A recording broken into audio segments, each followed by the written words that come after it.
happen. Okay. So next up, an important topic.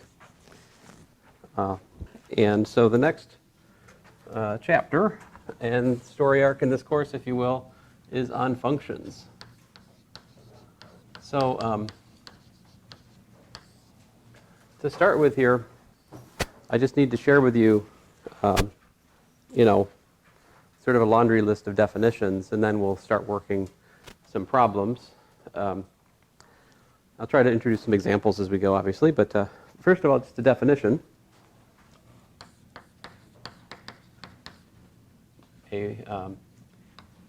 Let's say if A and B are sets, then F colon A to B is a function if for each x in A, F assigns a single element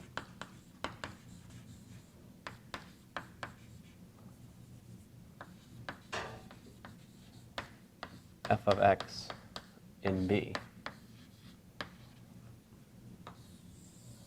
So the key idea here is that the function is something that you give it an input and it gives you one output, all right? One input, one output. And in this context, we say that the domain of f is equal to A. The codomain of f is equal to B. All right. And we also talk about the range, right? So the range of f is equal to f of x such that x is in the domain.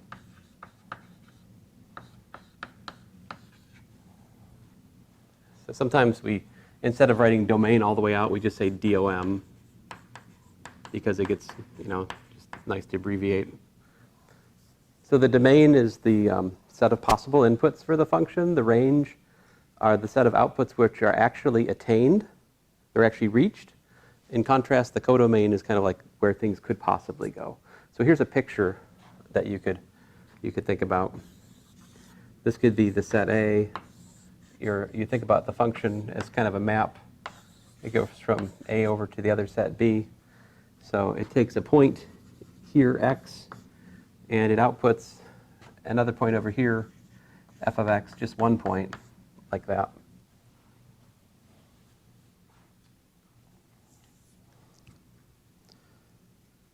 And then, so like the range, well, f of x is in the range, right? But the range doesn't have to be the whole codomain.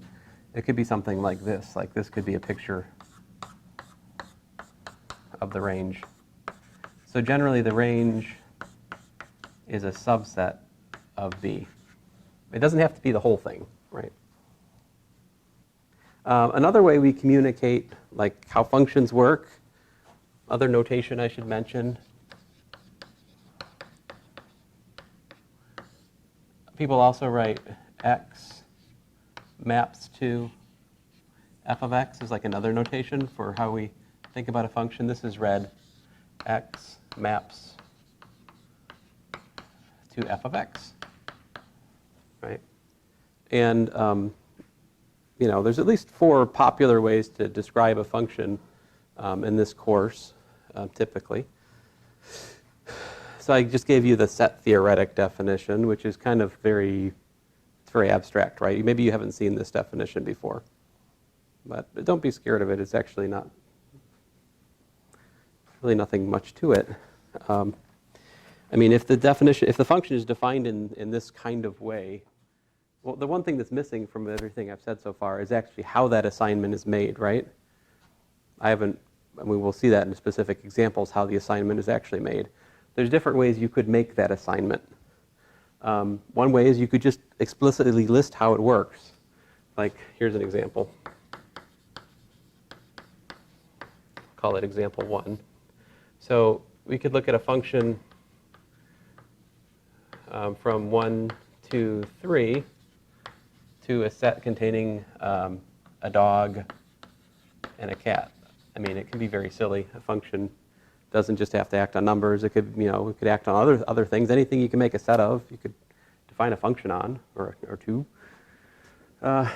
And so sometimes people write the function as like this kind of picture, right? The things in the domain over here, right? The things in the codomain over there, right? And then just do something like 1 goes to dog, 2 goes to dog, 3 goes to dog, right? This would be a function. Every input, just one output. Although in this case, the output's always a dog, because who wants a cat, right?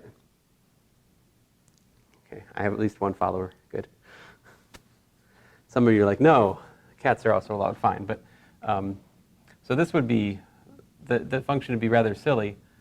We'd just say f of 1 equals dog, f of 2 equals dog, f of 3 equals dog. I mean, it's a very silly function. Here's something, a counterexample. 1, 2, 3, I'll do dog and cat again. Maybe 1 goes to dog and goes to cat, 2 goes to cat, 3 goes to cat. So this would not be a function, right? That something is not allowed right here. See this right here? That's no good, because that says f of 1 equals dog and f of 1 equals cat, right? And the rule for a function is that the output has to be a single thing. We can't let the output of a function be more than one thing, right? If the output of a function is more than one thing, then those things must be the same thing, right? It just has to be an illusion of duplicity. It can't be genuine duplicity. So that would not be a function, all right? So, great. How else can you talk about a function?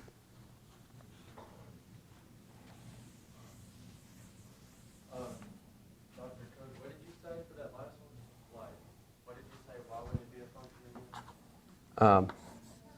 This is not, it's said to, it's not single valued. So like x has to map to a single thing, f of x, for it to be a function. And that fails, because 1 maps to both dog and cat.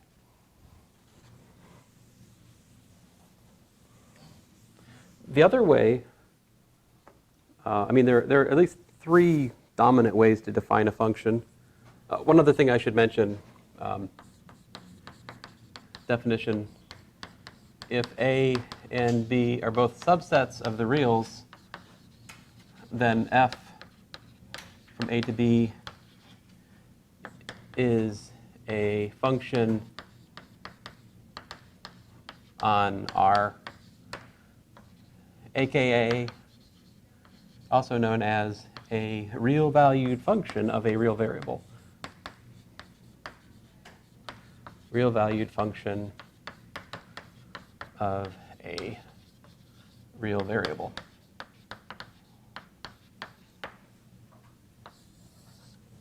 So I'm just telling you what I mean by a function on R. That means both the domain and the codomain are subsets of the reals. So this is pretty much the context we'll be working on in this course, and also Calculus 1, right? And before that, trigonometry. There are some problems in trigonometry which essentially involve something that's not a function, like you have more than one output for a single input. Like that can happen in math. But if it does, it's not a function, all right? Okay, so for a real valued function of a real variable, there are really 3, well, in this context, we have other ways of defining the function. Like one thing we can do is talk about the graph. What's the graph of a real valued function of a real variable? by definition, it's the set of ordered pairs x comma y such that x is in the domain and y is what? Equal to f of x. So what that means is if I give you the graph as a literal like picture of a curve in the plane, then from that curve you can figure out what the values of that function are.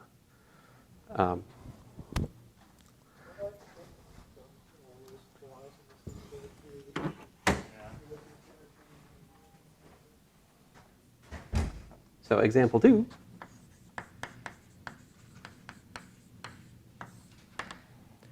So suppose I give you this graph.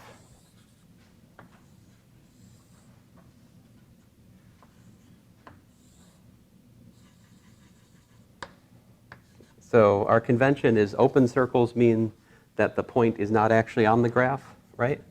It's a so-called hole in the graph. I'll make it bigger for the purpose of illustration.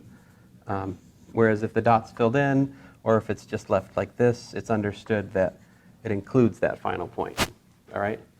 So just to be more specific here, let's suppose that this is y equals f of x, right? And I'll tell you that this terminal point on this guy is, let's say, minus 3 comma minus 2. I'll tell you that this upper point right here is, let's say, 3 comma 3. And I'll tell you that the lower point down here at the other end is, oh, it looks to me like it might be 4 comma minus 3 perhaps. I mean, I'm just, all right. And now, once I give you that, I can ask you some questions about the function, right? Because what this graph does is it tells you what the value of the function is for what? For like a certain range of inputs, right?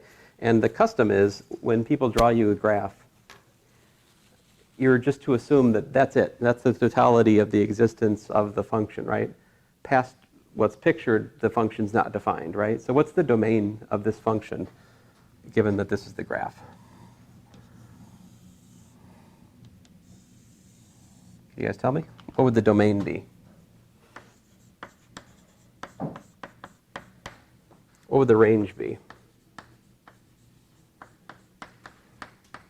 Let's do it in interval notation. So domain, possible x inputs, right? We go from minus 3, not included, all the way over to 4 included, except we have to also do what? Yeah, we got to get rid of this pesky 3, right? So we go minus 3 to 3, unioned with 3 to 4. 4 is included, whereas the minus 3 and the 3 are excluded. So there you go. That's the domain. It's basically x between minus 3 and 4, where 4 is included, except for x equals to 3, because there's a hole in the graph there. What would the range of f be? What's the set of possible outputs here? Negative 3. Now, the reason he says negative 3 is because if you look at, basically if you look at horizontal lines, you can see the y outputs, right? So like down here, y equals minus 3, that's as low as you go, right? And you look at the y outputs, we hit everything, right? It doesn't matter that that's missed because it's hit over here, right? So that hole in the y here gets filled in by the y value over here. And we keep going up and up. And you see up there at the top, I was trying to draw that at the top of the hill. So that's excluded, right? We exclude 3. We don't quite get there. It's missing. So we do minus 3 to 3 with the excluded decked out. Right? Some other things. Let me just add a little bit of information here. What do you guys want to make the y-intercept for this graph? What does it look like to you? 2? I'll take it. So this would be the point 0, comma 2, right? So I could play some fill-in-the-blank games with you guys, like f of 0 equals fill-in-the-blank, and f of 3 equals fill-in-the-blank.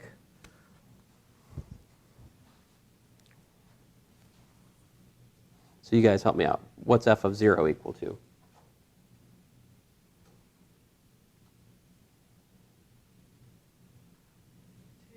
2, yes. We have a winner. What's f of 3 equal to?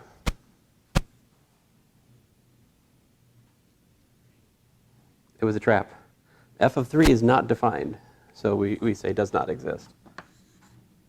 So that was, I'm sorry, I was kind of being a jerk there, but I wanted to drive the point home.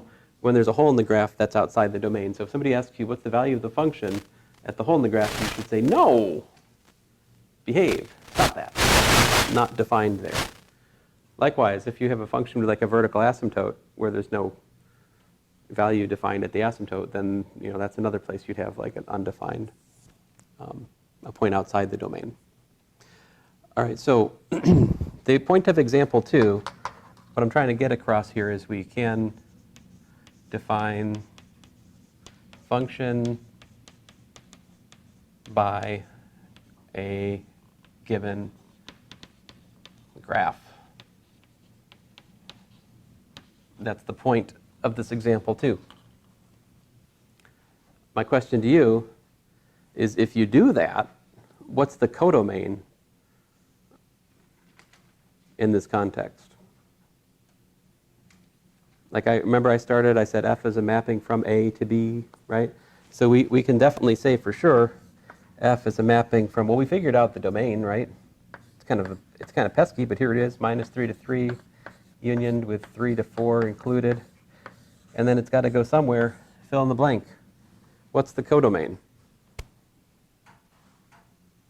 The answer is, from this perspective, you don't know.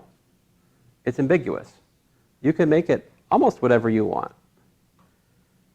You can't make it just anything you want. You could not make the codomain something smaller than the range. Like that would not work, logically. But you could make it the range if you wanted.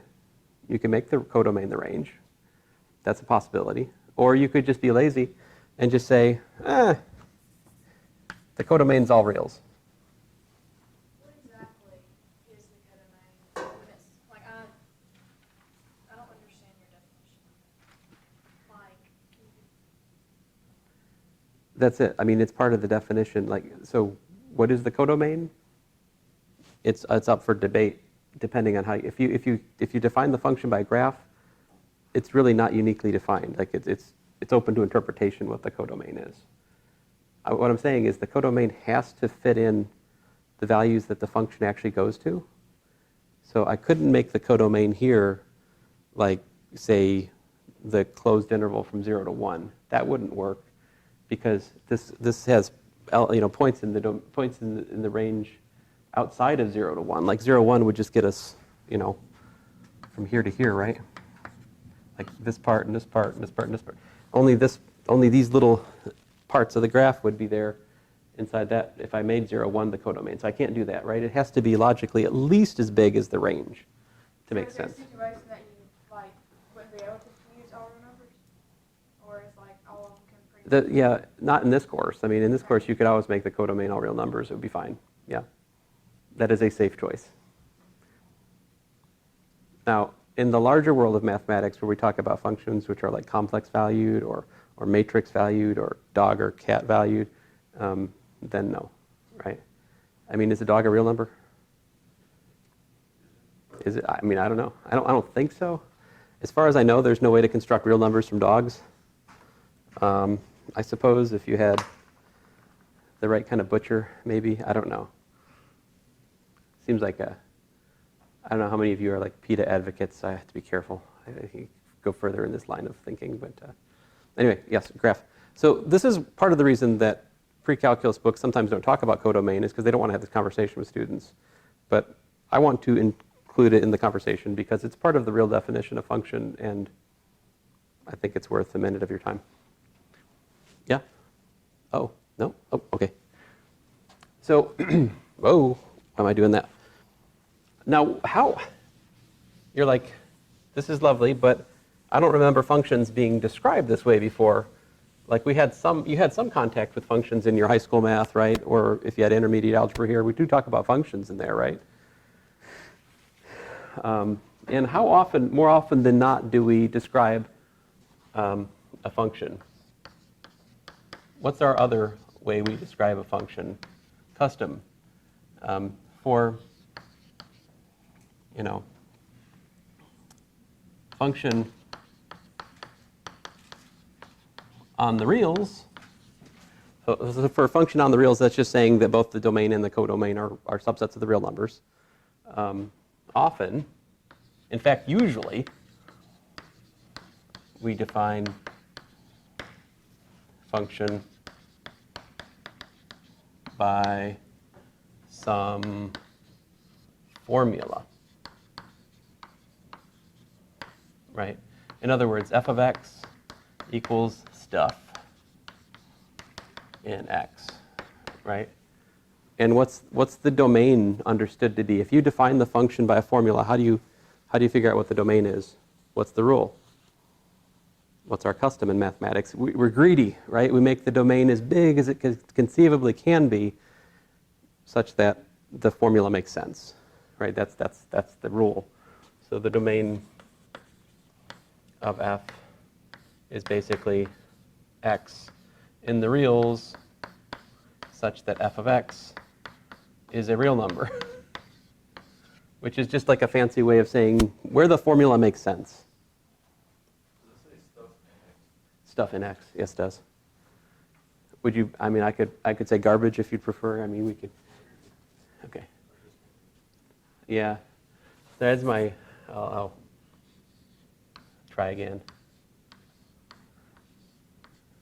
Stuff. Okay, so example 3.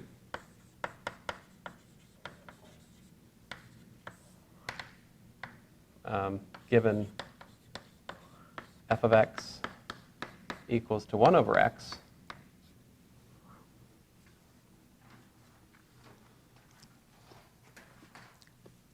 what would the domain be?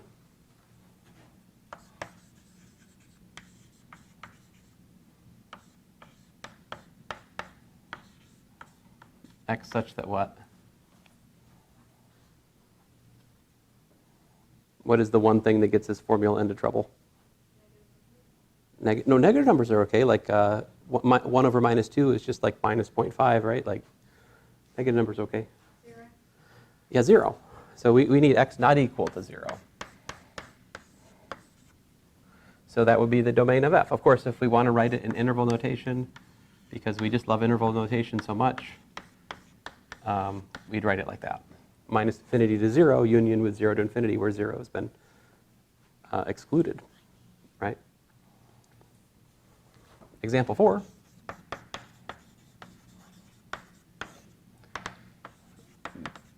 Given f of x equals the square root of x. Now you tell me, what x shouldn't be in the domain? Negative numbers, there we go. So now the domain of f.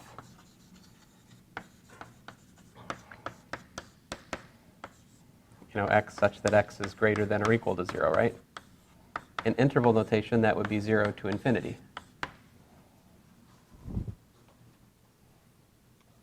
What's the range of these functions?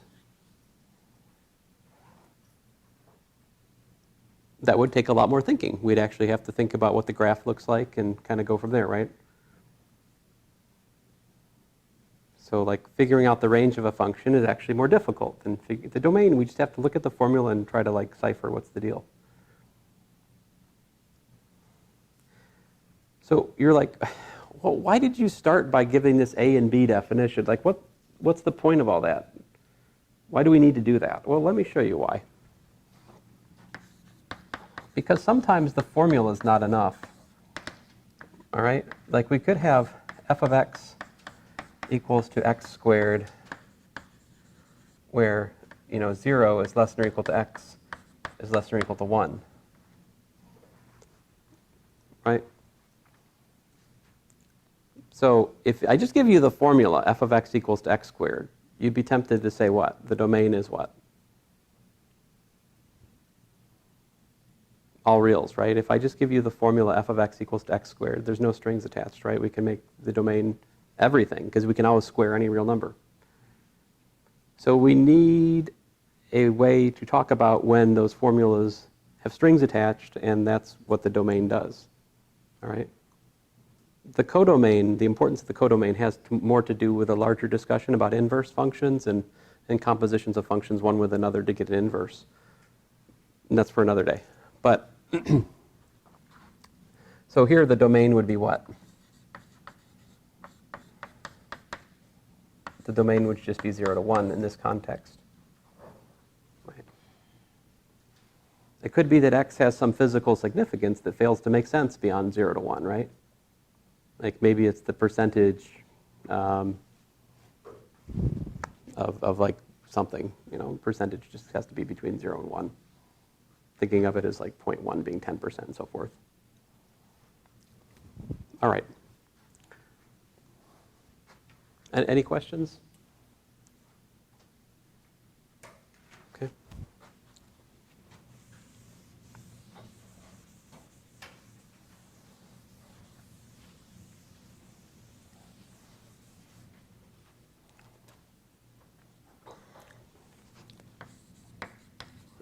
Let's talk about evaluation. Plugging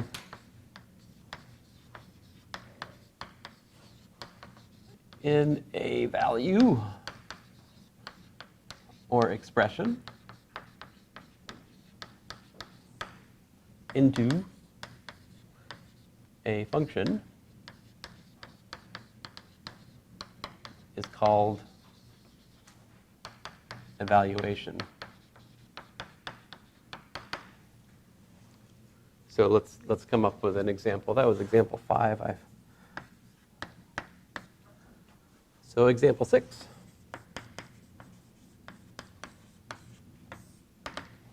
Let's look at f of x equals to, say, x cubed plus 2. We'll start with that. If I want to say f of 0, how does that work? This is evaluating the function at 0. That means we do what? We take 0 and we put it in the place of x, right? So this is 0 cubed plus 2, which is 2. We could do other things, right? Like you could put in Pac-Man. And that would mean you take Pac-Man, you cube it, and you add 2.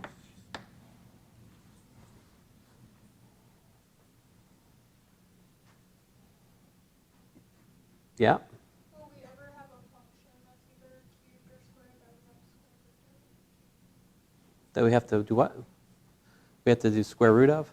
Yeah, like you put Pac-Man in. Mm-hmm. You can have Pac-Man to the second power.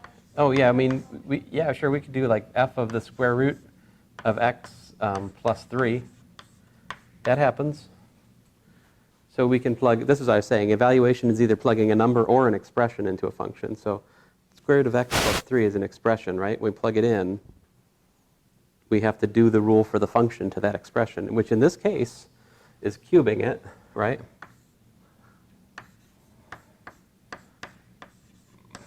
And then doing what? Adding 2. So that's kind of a silly example. The thing we do in calculus, though, is we calculate the slope of a tangent line, right? So like there we have to calculate what's called the difference quotient. And one of the things in calculating the difference quotient is calculating the following. We usually have to calculate f of like a plus h or something like that. So you replace x with a plus h in the calculation of the derivative at a, and when you do that, it looks like this for this problem. Like I said, the one before that, we don't have to finish it, we're just plugging it in. Yeah, unless there are instructions to simplify. That's a good question.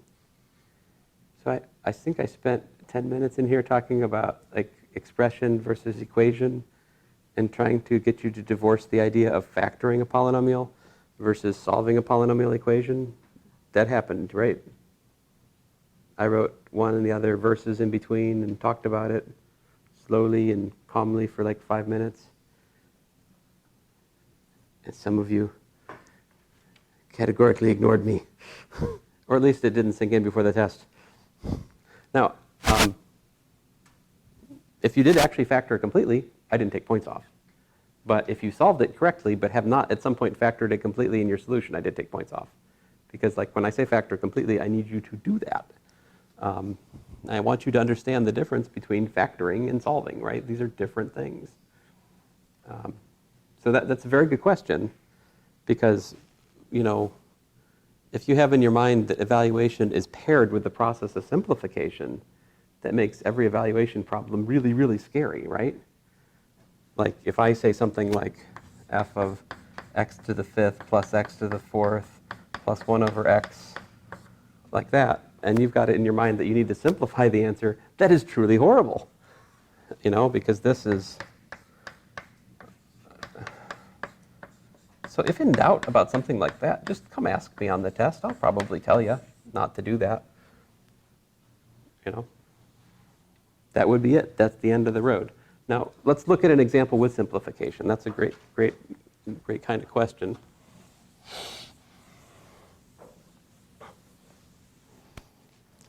So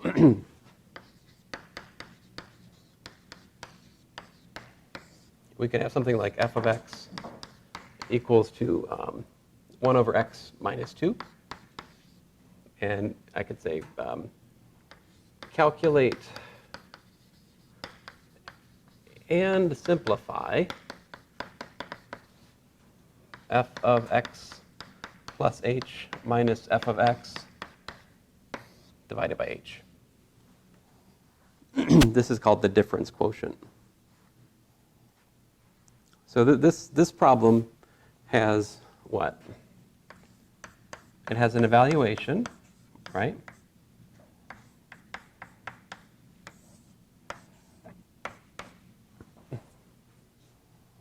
And it just has the regular rule for the function, which is x again. So I suggest we leave the 1 over h out front, just to kind of like leave it out there, right? What's f of x plus h?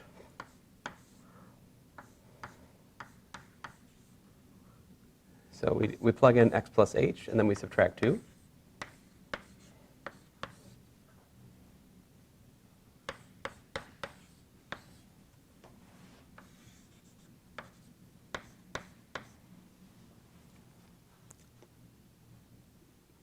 So what are you going to do? We have denominators, right? You want to make a common denominator to put the fractions together. How can we do that? Do what? It is.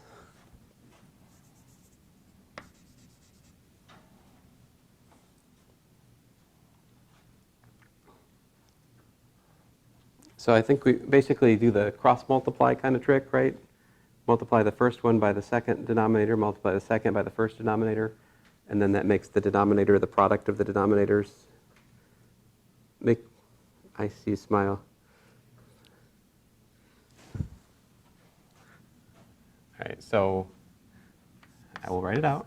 So this is x minus 2 over x plus h minus 2 times x minus 2 minus x plus h minus 2 over x minus 2 times x plus h minus 2.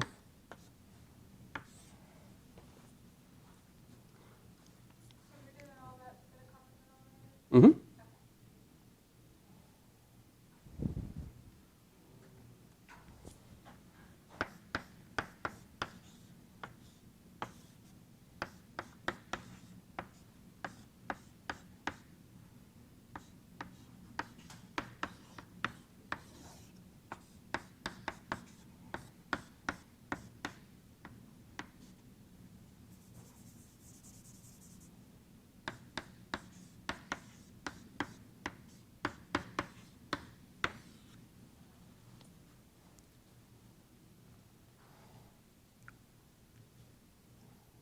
So my common denominator is x plus h minus 2 times x minus 2.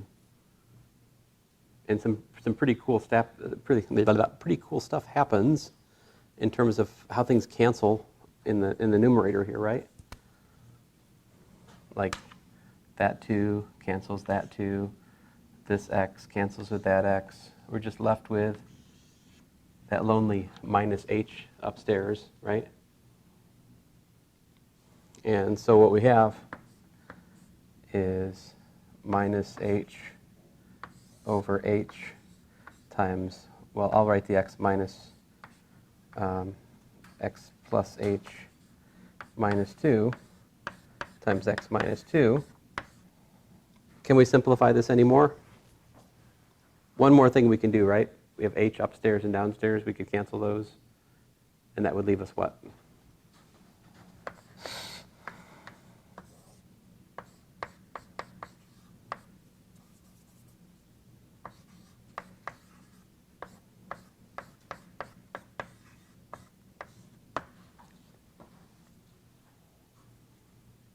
So hopefully today, a little bit later, I'll have a chance to sit and write out like your next mission, because I know you're like, we need more homework to do. Why wouldn't you give us more homework to do? I could have been working on the homework for the next test this last weekend. Why did you deprive me of that joy? And yet no one emailed me. So I know you guys are respecting my personal space by not emailing me over the weekend about the homework that you want to do. I appreciate that. But anyway, that's pretty much it. Like, that's as far as I can go.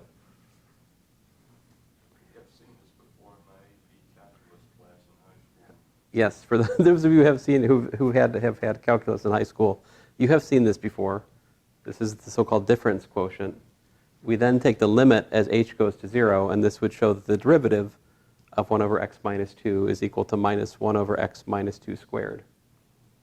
That is not part of this course, of course, because this is pre-calculus, right? But this is actually the hard part of calculus, honestly. Like this, finding the difference quotient algebraically is pain. So hopefully you'll learn that here, so when you get the calculus, it won't be a big deal, right? Now, do I always have to ask about evaluate and simplify? No. Like, I'm probably going to ask some questions like this over here, because I can find out if you understand the concept of evaluation with a question like this. I don't also have to pair it with the much more challenging problem of simplifying, right? So okay, so anyway, I'll have more homework like that, so you'll have a chance to do something like that for, you know, a different function. Let's see here. I'm sure there are problems like that in the book, so, you know, as I pick out the recommended homework list, I will then, you know, that will suggest to me what I should put on your mission, and then I'll put it there, and then you'll have it to work on, and it'll be good. So another concept that's sometimes important is if f, let's see, is a function on R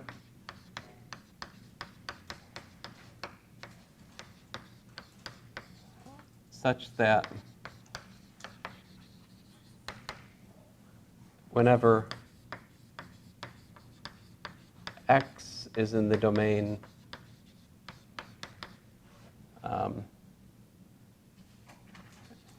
we also have minus x in the domain.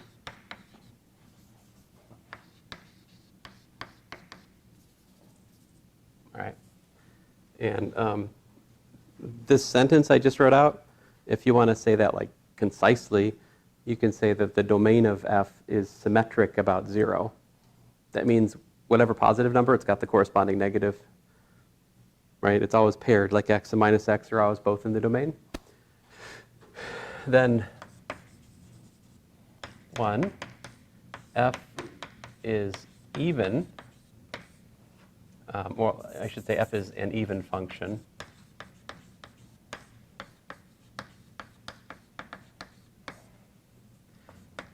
If f of minus x is equal to f of x for each x in the domain, and 2, f is an odd function. Hey, shush. Odd function, I guess I better pick up the pace, huh? Odd function, if, f of minus x is equal to minus f of x for each x in the domain. So example,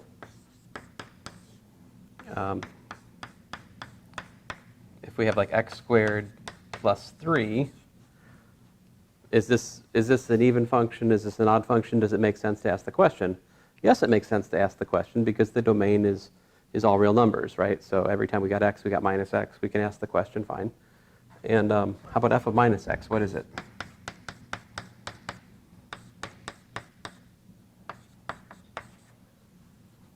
It's the same thing again, right? It's equal to x squared because minus x squared is x squared.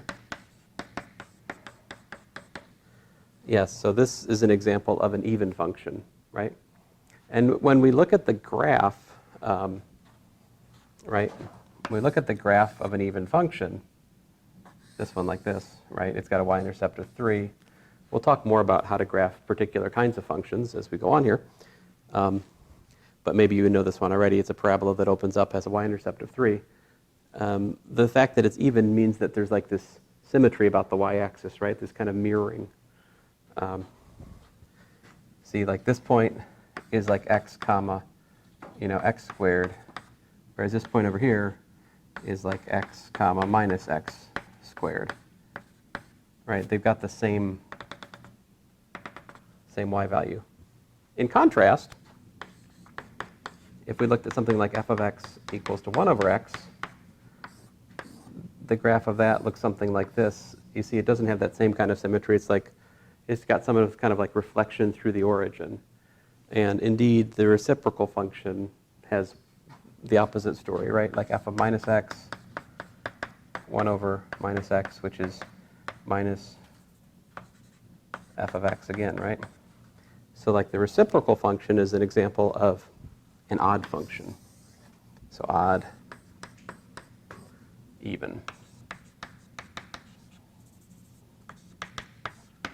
Can anybody tell me the giant and important fact that I have failed to share with you today about functions, which is just criminal?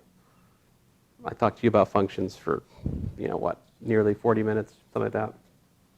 What words have not escaped my mouth yet? Shame on me. When we're looking at a graph, what test does a graph of a function have to pass? Right. And why is that? If we didn't pass the vertical line test, right, that would mean this point, and this point, and this point. Let's suppose it's at 1. That would mean f of 1 is equal to minus 1, it's equal to 3, and it's equal to 5, whatever. We have to pass the vertical line test for the graph. That is the graphical version of that single valuedness that I led off with. But anyway, I'll stop there and give you back your tests.